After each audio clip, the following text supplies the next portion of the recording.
Welcome back, Camden Catholic. Today we were talking in class a little bit about Sparta, right? Their early establishment, their government style, kind of where they're located, things like that.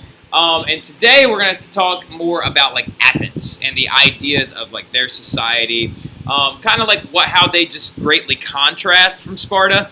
And really, really quickly, just so you understand, write this down really quick at the beginning of your flip. The reason why we talk about these two is because they're the most powerful ones that actually existed in ancient Greece, right? They were settled by two different types of people too, okay? Now, really, really quickly again, what is this building called? Good job, Lucas, right? That's the Parthenon, okay? Now, but let's keep going, okay? So, started out as an aristocracy. Some of you already heard this today in class, but one of my other classes didn't get there. Started out as an aristocracy. Now, an aristocracy is the idea that wealthy landowners are the people in charge, right? Now, this isn't going to last that long because it kind of violates the ideas of fair government, right? We don't want just wealthy people being in charge. Sometimes we go through these phases in history, and unfortunately right now we seem like we kind of lean more towards one of those sides. But, you know, history is cyclical. It happens in patterns, right? And everybody's going to be fine. But the main thing about it is, it did start out as an aristocracy, but it did not mean that it wouldn't be reformed, right? Wealth is going to grow extremely fast for the Athenians as well. This had to do a lot with large amounts of, large landholding families, and then also they had a very, very good harbor. A very good harbor that was fraught with, a lot of trade from different areas, things like that. Athenians, though, I define them as the term of being extra by comparison to the Spartans, right? They didn't need to be amazing at government, but they just were. They didn't need to be great at theater, but they just were, right? So anyway, now, created legislative systems actually was the very, very first one. A legislative system, really quick, put an arrow next to this. It's kind of like our Congress and our Senate, right? The idea of a big representative body, okay? Now, with checks and balances against each other. They also created voting and the early aspects of democracy, right? Representative democracies, anyway.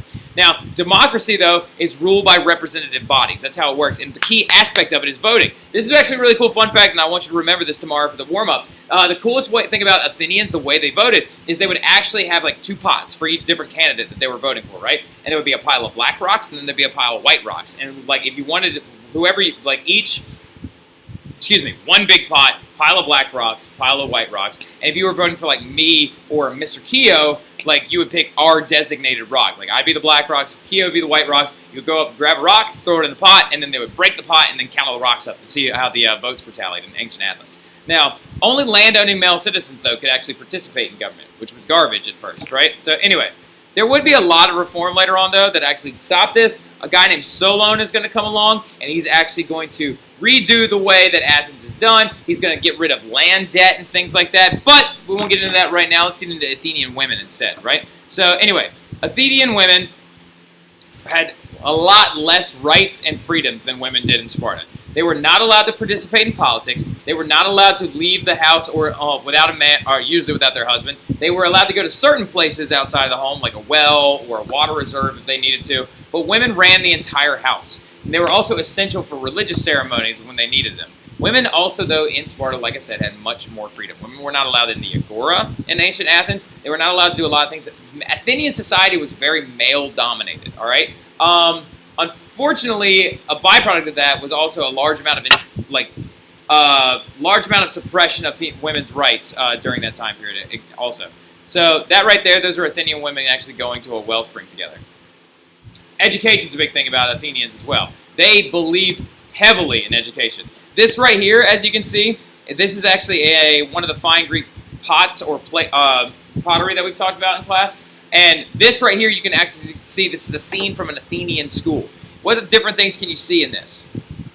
Very, very good, Genakuni, I heard you, right? He's over here playing a lyre, right? He's actually learning a musical instrument. Did Spartans learn musical instruments? I think not, right? We've got somebody over here actually reading to somebody else, so we were talking about literature, writing, arithmetic as well, with math and things like that. They learned a lot of different things. One of the key things they also believed in teaching was public speaking, all right? So boys attended schools if the family could afford it, so you actually had to pay your way into school. And also they learned to read, write, study music, memorize poetry, and public speaking was a big one. Why would they need to understand public speaking? Anybody? Good job, Miss Nguyen. That is correct, right? they needed to know that because if they were going to participate in the government, right? Public speaking was key in participation in the government because you had to garner votes. So anyway, they received some but very little military training, especially by comparison to the Spartans, right? So really, really quickly, that was just kind of an overview of Athens, right? Their lifestyle and how they lived day to day. Now let's talk really quickly about the similarities between the two of them, okay? Similarities between both Athens and Sparta, there actually are several of them. The biggest one, though, of course, has to do with their religion, all right? So they believed, archaic Greeks in total, believed that gods actually lived on Mount Olympus, which is an actual mountain in northern Greece. Now, to discover the will of the gods, people would go and talk to these things called oracles, all right? An oracle was a designated religious person who believed that they could actually communicate with the gods. It's a priest or a priestess that was supposed to be able to speak to the gods. One of the most popular ones ever was called the Oracle at Delphi. It actually led to a very fun story we'll talk about later on involving Alexander the Great's father, Philip II of Macedonia. Now, myths are going to replace science as well to help explain the natural world, all right? So very, very important stuff. Continuing forward, though, that right there, that is Mount Olympus. And as you can see, why would an ancient Greek believe that gods lived up there? Due to its just high elevation and their inability to climb it, probably, right?